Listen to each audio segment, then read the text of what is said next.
we got Natalia Silva versus Rose Namajunas. This one I got a little bit more to break down. Now, with Natalia Silva, she's been on an absolute hot streak lately. You know, she's been undefeated in the UFC so far. Absolutely killer record. And when you look at the level of competition, what she did to Alexa Grasso in that fight, what was it, May of 2025?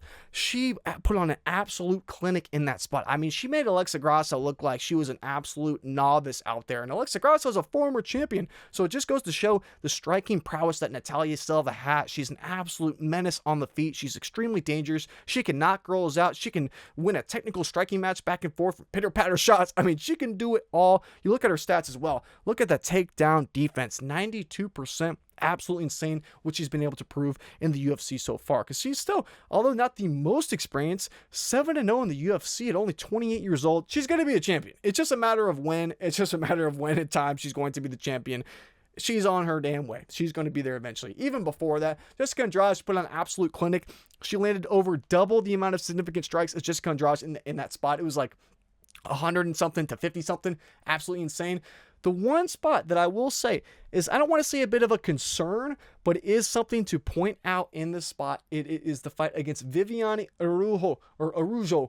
In that spot, it was a real test of where we were able to see the grappling level of Natalia Silva. That's something I was looking for in this spot, because people think of Rose Namajunas, they think, oh, you know, she's a very good striker on the feet.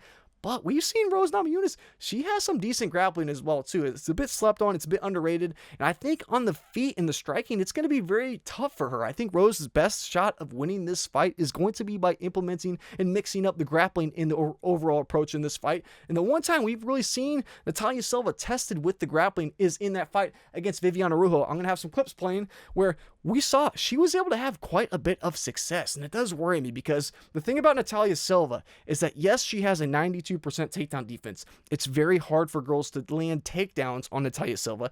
They are able to control her.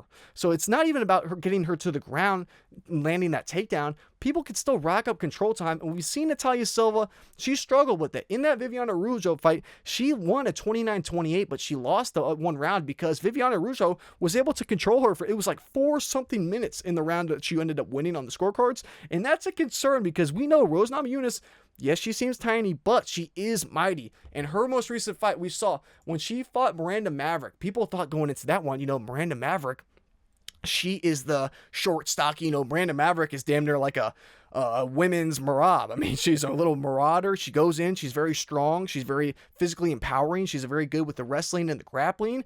It was the exact opposite. Rose Namajunas was the one controlling and really having a lot of success with the grappling. Rose Namajunas landed her own takedowns. She hurt Miranda Maverick. She landed takedowns. She racked up control time. She racked up minutes upon minutes upon minutes of control time against a girl like Miranda Maverick, who's really a solid wrestler and grappler. That's kind of her sweet spot, is that the grappling and the control. And Rose Namajunas was able to really kind of big bro her in that spot. So in a fight like this, where I do think the striking is going to be so difficult for Rose Namajunas to have a lot of success, Rose Namajunas, her best way to win this fight would be to implement the wrestling, go for the takedowns, land control time, or try to rack up control time, because that's going to be her best shot.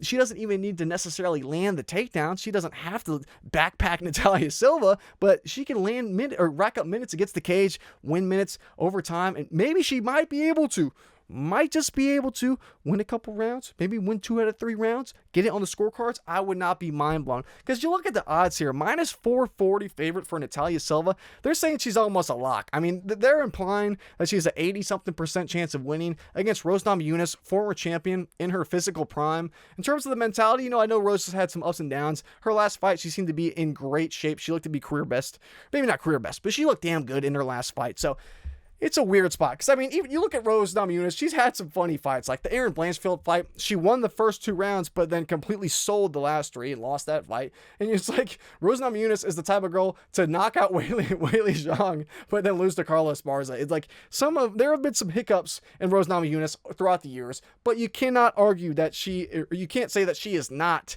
an elite level ladies fighter. I mean, she's absolutely been a killer throughout the years. She's very, very impressive in terms of her overall skill set. So, we've seen between these most recent fights between these two ladies, you got to assume Rose is going to see, oh, I saw the fight against Alexa Grasso. Alexa Grasso, former champion as well, saw, oh, the striking did not work out. And Alexa Grasso, she went for some takedowns, but she didn't really commit all that much. Some of the takedowns were a bit sloppy, wasn't a whole lot on them. And we've seen with Natalia Silva, when you pressure her, that's when you can have some success. You can't let her do her little snappy leg switchy shit on the feet. You can't let her get in her groove when her in her flow state. If you let her get in her flow state, that's when she's going to be landing kicks. She's going to be landing punches. It's going to be a nightmare to deal with. You got to get in, make it ugly, make it nasty. And Rose could do that. Thug Rose could definitely do that. If she goes for a grappling heavy game plan, I would not be surprised if she has a lot of success, racks up control time. She could win this.